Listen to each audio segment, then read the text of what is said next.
Engulfing Lightning is the 5-star spear from the Inazuma series. It possesses 608 base attack at level 90 and an energy recharge substat that maxes out at 55.1% energy recharge.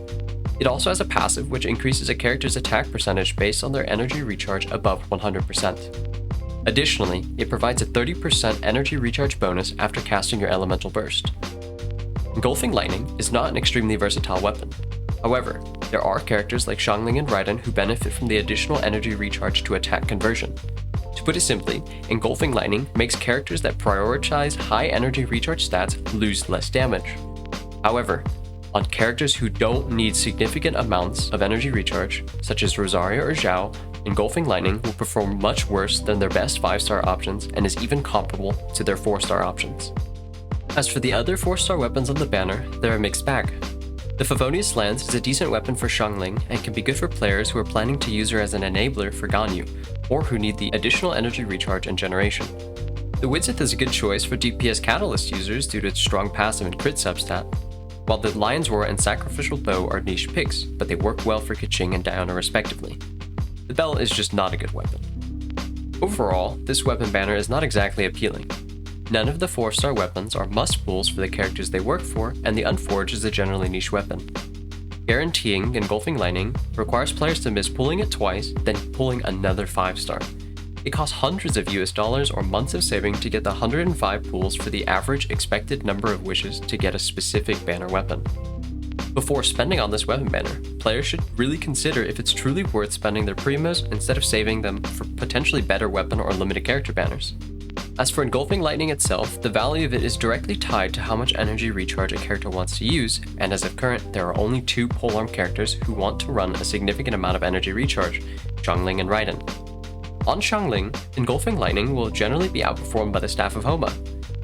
Due to the combination of its energy recharge passive on burst cast and the 20% energy recharge bonus from the 4-piece Emblem of Severed Fate set, using the Engulfing Lightning will go past the 180% recommended energy recharge for Xiangling. This excess energy recharge can make it relatively easier to play when equipped with Engulfing Lightning, as it will make mistakes and battering more forgiving. Even so, it is still generally not worth rolling for the weapon solely for Xiangling, as she now has the option of using the Catch, which at Refinement 5 will perform nearly as well as Engulfing Lightning. Other 4-star options like the Deathmatch also come pretty close to the Engulfing Lightning on Xiangling. On the Raiden Shogun, Engulfing Lightning's value is similarly proportional to how much energy recharge players are using with Raiden. For example, if players are using Raiden with a very high amount of energy recharge on her, the Engulfing Lightning is going to outdamage other options by a very large margin. However, if players plan on focusing more on Raiden's personal damage output and use attack percentage over energy recharge artifacts, other options such as the Staff of Homa and the Primordial Jadewing Spear will perform much more closely to the Engulfing Lightning, although it will still be the best choice for her.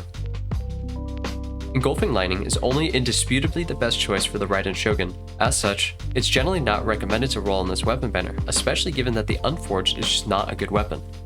However, for players who are set on maximizing the damage that their Raiden deals, this weapon will allow them to do so. Thanks for watching this quick overview of the Keqing Main's Theory Crafting staff's thoughts on the Engulfing Lightning. If you have any questions, feel free to leave them in the comments and we'll do our best to answer. If you enjoyed the video, feel free to drop a like. If you would like to see more quick guides and other informative content in the future, subscribe to the channel. You can stay more up to date on KQM Theory Crafting thoughts by dropping by on our Discord or on Twitch. You can find the links in the description below.